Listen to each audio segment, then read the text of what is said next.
2024 లేదా 25లో డిగ్రీ లేదా బీటెక్ చదివారా? సాఫ్ట్వేర్ జాబ్ కోసం ఎదురు చూస్తున్నారా? అయితే కోడ్ జ్ఞాన్ 100 డేస్ కోర్సులో చేరండి, జాబ్ సాధించండి. వెల్కమ్ టు సుమంటివి. నేను మీ సుమంటి వినాయక్.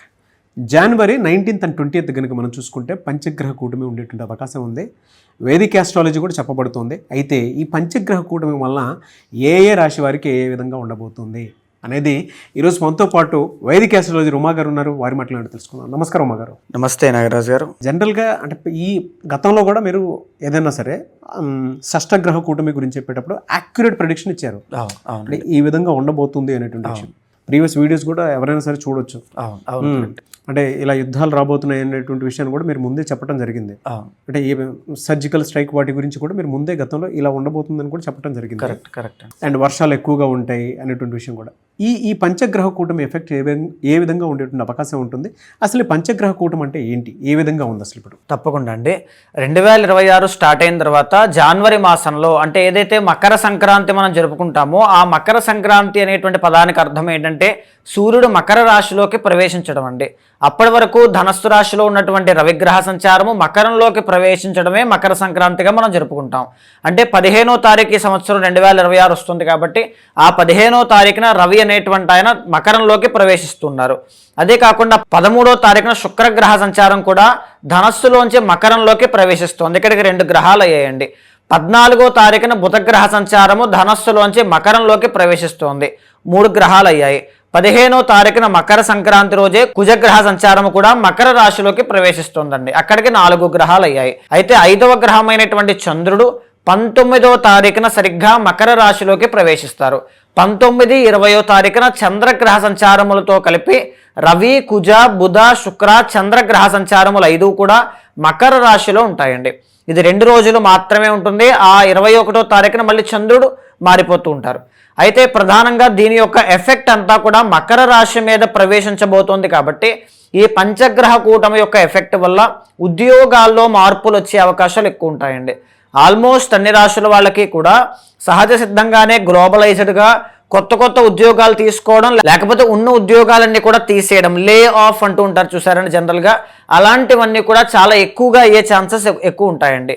లేకపోతే ఉద్యోగాల్లో పెను మార్పులు అనేటువంటివి రావడం కానీ, పంచమాధిపతి అయినటువంటి రవి మకరంలో ఉంటారు కాబట్టి రాజకీయ పరంగా అనేక రకాల మార్పులు రావడం కానీ జరుగుతుందండి. కానీ అన్నీ కూడా శుభదాయకంగానే ఉంటాయి పంచగ్రహ కూటమి కాబట్టి దానివల్ల ఎఫెక్ట్స్ అనేటువంటివి నెగిటివ్ కంటే పాజిటివ్ గానే ఎక్కువగా ఉంటాయి. ఇది ఆల్మోస్ట్ 100 సంవత్సరముల తర్వాత వచ్చేటువంటి కలయిక అండి. అయితే ఈ యొక్క కలయిక వల్ల కొన్ని రాశుల వాళ్ళకి ప్రత్యేకమైన రాజయోగం పట్టబోతుందండి. ఈ రాజయోగం వల్ల ఉద్యోగంలో కానీ, ఆరోగ్యము కానీ, ఆదాయము కానీ, శుభకార్యములు కానీ, శుభవార్తలు వినేటువంటి యోగం కానీ చాలా బాగుంటుంది నాగరాజు గారు. అంత పర్టికులర్ టైంలో ఇవన్నీ ఒకే చోట రావడానికి ప్రధాన కారణం ఏంటి sir? At the same time ఎన్ని ఇయర్స్ తర్వాత ఇది రాబోతుంది అసలు? ఈ యొక్క ప్రతి గ్రహానికి కూడా ట్రాన్సిట్ టైం అనేటువంటిది ఉంటుందండి. అంటే రవి అనేటువంటి ఆయన ఆల్మోస్ట్ నెలకు ఒకసారి మారుతూ ఉంటారు. కుజుడు 45 రోజులకు ఒకసారి మారుతూ ఉంటారు. చంద్రుడు 2.5 రోజులకు ఒకసారి మారుతూ ఉంటారు. శుక్రుడు ఆల్మోస్ట్ 1 రోజులకు మారుతూ ఉంటారు. ఈ యొక్క ట్రాన్సిట్స్ ఆధారంగా ఆ టైం అనేటువంటిది మారుతున్న క్రమంలో ఈసారి జనవరి 19వ తారీఖు 20వ తారీఖున అవన్నీ కూడా ఒకేసారి కోయిన్సిడెన్స్ గా పంచగ్రహ కూటమి 10వ స్థానము అయినటువంటి మకరంలోకి ప్రవేశించబోతోందండి. ఇలా ఈ 5 గ్రహాలు కలవడానికి ఆల్మోస్ట్ ఒక 200 సంవత్సరాలకు ఒకసారి పడుతూ ఉంటాయి నాగరాజు గారు. శుభసూచికం, విశేషం అని చెప్పాలి. ఇలాంటిది ఒకటి, ఈ మూమెంట్ మనం ఒకటి చూడటం అనేది. ఇలా ఈ యొక్క కోయిన్సిడెన్స్ కానీ, గురువు అనేటువంటి ఆయన మిథునంలో ఉన్నప్పుడు కానీ, శని అనేటువంటి ఆయన మేనంలో ఉన్నప్పుడు కానీ, ఈ కోయిన్సిడెన్స్ అంతా కూడా చాలా శుభ సూచకము. కొన్ని ఆస్పెక్ట్స్ వాళ్ళకి, కొన్ని రాశుల వాళ్ళకి మాత్రం కొంచెం ఇబ్బందికరంగా ఉన్నా ఓవరాల్గా అయితే చాలా మంచి విషయాలు అనేటువంటివి జరగబోతున్నాయి అని చెప్పొచ్చండి. ఓకే. అయితే ఈ యొక్క కలయికల వల్ల 4 రాశుల వాళ్ళండి, స్పెషల్గా ఆ 4 రాశుల వాళ్ళకి అపారమైనటువంటి రాజయోగం పడుతుంది. ధన సంపదలు కానీ ఏదైనా ఒక టర్నింగ్ పాయింట్ వచ్చే అవకాశాలు చాలా 100కి 100% ఇది ఇస్తుందండి. సో ఆ రాశులు ఏమిటి అంటే ఫస్ట్ ఆఫ్ ఆల్ మేష రాశి అండి, 2వది ఏంటి అంటే సింహ రాశి, 3వది వృశ్చిక రాశి, 4వది మీన రాశి.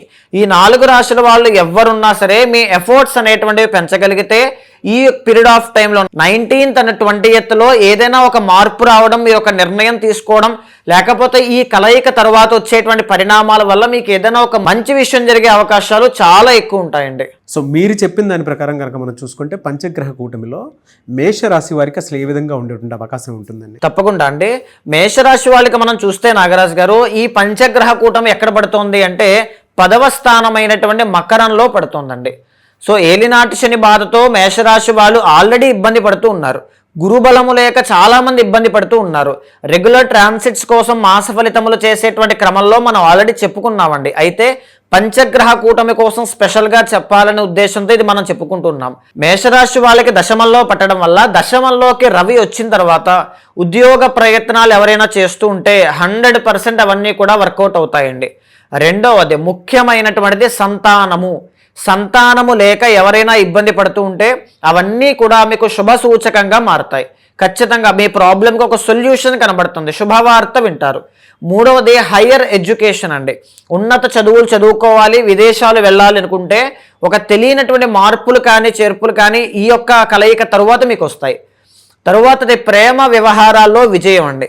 ఖచ్చితంగా ఈ యొక్క 20వ తారీఖు దాటిన తర్వాత కానీ ఆ రోజున కానీ ఎప్పుడైనా చెప్పచ్చు, మంచి శుభ ఫలితాలు అనేటువంటివి చూస్తారు. ఇదే కాకుండా శుక్రుడు చాలా బాగున్నారండి. శుక్రుడు బాగున్నారంటే అర్థం ఏంటండి? సెకండ్ అండ్ 7th లార్డ్, ధనలాభము కలగడము, సడన్ గ్రోత్ ఇన్ మనీ అనమాట. ఇన్కమ్స్, ఎర్నింగ్స్ అనేటువంటివి పెరుగుతాయండి. ఎడ్యుకేషన్లో మంచి గ్రోత్ కనబడుతుంది. తర్వాత 7th లార్డ్ కాబట్టి బిజినెస్కి సంబంధించిన విషయాల్లో మంచి గ్రోత్ చూస్తారు. జన ఆదరణ అనేటువంటిది కనబడుతూ ఉంటుంది. పెళ్లి కాని వాళ్ళకి పెళ్లి ఖచ్చితంగా సెట్ అయ్యేటువంటి యోగం వీళ్ళకి పడుతుంది. తెలియకుండానే భార్యాభర్తల మధ్యలో మేషరాశి వాళ్ళు ఎవరైనా ఉండి ఎప్పటి నుంచో గొడవలు అవుతున్నాయి అనుకోండి, ఈ కలయిక తర్వాత వాళ్ళిద్దరూ కూడా కలిసిపోతారు. ఖచ్చితంగా అప్రయత్నంగా వచ్చేటువంటి పరిస్థితుల వల్ల వాళ్ళిద్దరూ కలిసేటువంటి అవకాశాలు ఎక్కువగా ఉంటాయి. ఆరోగ్య విషయంలో ఏ విధంగా ఉండే అవకాశం ఉంటుందండి? ఆరోగ్యకారకుడైనటువంటి రవి చాలా బాగున్నారండి. సో ఖచ్చితంగా చాలా బాగుంటుంది. ఇంకొకటి 6th లార్డ్ అయిన బుధుడు కూడా యోగిస్తున్నారండి. సో దీనివల్ల ఏంటంటే కుటుంబ సమస్యలు కానీ, అనారోగ్య సమస్యలు కానీ, అప్పులు కానీ ఉన్నట్లయితే అవన్నీ కూడా తీర్చేసే క్రమంలో వీళ్ళు చేసే ప్రతి ప్రయత్నము వీళ్ళకి చాలా అనుకూలంగా ఉంటుందండి. ఇంకొకటి చంద్రబలం కూడా ఆ రోజున వీళ్ళకి బాగుందండి. చంద్రబలం బాగుంది అంటే మానసిక ప్రశాంతత, తెలియనటువంటి ఆకస్మికంగా వచ్చేటువంటి శుభవార్తలు, ఆకస్మికంగా వినేటువంటి మంచి విషయాలు, ఆకస్మికంగా ధనప్రాప్తి, ఏదైనా లాటరీ కానీ ఏదైనా ఒక మంచి విషయం జరిగేటువంటి అవకాశాలు మేషరాశి వాళ్ళకి చాలా బాగున్నాయండి. కాకపోతే మేషరాశి వాళ్ళకి జన్మ అష్టమాధిపతి అయినటువంటి కుజుడు బాగాలేదు. దీనివల్ల తొందరపాటులో నిర్ణయాలు తీసుకోవద్దు, ఆవేశంలో ముందుకు వెళ్ళొద్దు, ప్రయాణాల విషయంలో జాగ్రత్త. ఎందుకంటే 5 గ్రహాల్లో 4 గ్రహాలు అనుకూలంగా ఉన్నాయి, కుజుడు మాత్రం బాగాలేదండి. ఈ 3 విషయాల్లో మీరు జాగ్రత్త తీసుకుంటే మిగతా అన్ని విషయాల్లోనూ మీకు చాలా ఫేవరబుల్గా ఉంటుందండి. సార్, అంటే కొన్ని వ్యక్తిగత జాతకం ప్రకారం కూడా ఉంటాయి కాబట్టి దాన్ని బేస్ చేసుకుని అడుగుతున్నాను. మీ దగ్గర అపాయింట్మెంట్ తీసుకొని వ్యక్తిగత జాతకం ప్రకారం ఇంకా ఏదైనా మంచి జరగాలి అనుకునేటువంటి వాళ్ళు చాలామంది ఉంటారు. 2026లో వాళ్ళకి ఏ విధంగా ఉండబోతుందో తెలుసుకోవాలి అనుకునేటువంటి వాళ్ళు వేరే రాష్ట్రాలు కానివ్వండి, నక్షత్రాల వాళ్ళు కానివ్వండి, డేట్ ఆఫ్ బర్త్ ప్రకారం కానివ్వండి, ఏదున్నా సరే మిమ్మల్ని అప్రోచ్ అవ్వాలంటే ప్రాసెస్ ఏంటి? తప్పకుండా అండి. అలాంటి వాళ్ళు ఎవరైనా ఉంటే మీకు కింద కనిపించే నెంబర్కి కాల్ చేస్తే మా వాళ్ళు మీకు అపాయింట్మెంట్ డీటెయిల్స్ క్లియర్గా ఎక్స్ప్లెయిన్ చేస్తారు.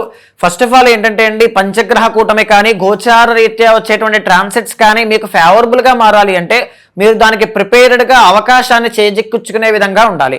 దానికి మీ పర్సనల్ చార్ట్లో గురువు కానీ రాహు కానీ అనుకూలించాలి.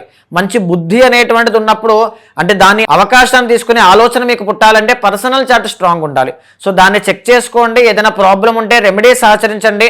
అద్భుతమైన శుభ ఫలితాలు ఖచ్చితంగా చూస్తారు. థ్యాంక్ యూ సో మచ్ అమ్మ గారు. నమస్తే అండి. చూసారు కదండి వీడియో. ఈ వీడియోపై మీ అభిప్రాయం కమెంట్ బాక్స్లో పోస్ట్ చేయండి. ముఖ్యంగా మీరు కనుక ఒక మంచి రెమెడీ కోసం వేదిక ఆస్ట్రాలజీ ప్రకారం కనుక మనం చూస్తూ ఉంటే ఉమా గారిని మీరు సంప్రదించాలి అనుకుంటే స్క్రీన్ మీద మీ కాంటాక్ట్ నెంబర్ కనిపిస్తుంది. 2026లో వ్యక్తిగత జాతకం ప్రకారం మీ జీవితం ఏ విధంగా ఉండబోతుందో తెలుసుకోవాలి అనుకునేటువంటి వాళ్ళకు ఉమా గారు అపాయింట్మెంట్ ఇవ్వడం జరుగుతుంది. ఎవరైనా సరే స్క్రీన్ మీద కనిపిస్తున్న number call or message WhatsApp చేసినా సరే మీరు అపాయింట్మెంట్ బుక్ చేసుకోవచ్చు. ఈ వీడియో లైక్ చేయండి, షేర్ మాత్రం తప్పకుండా చేయండి. ఇలాంటి మరిన్ని వీడియోస్ కోసం మా ఛానల్ ఫాలో అవ్వండి. Thank you.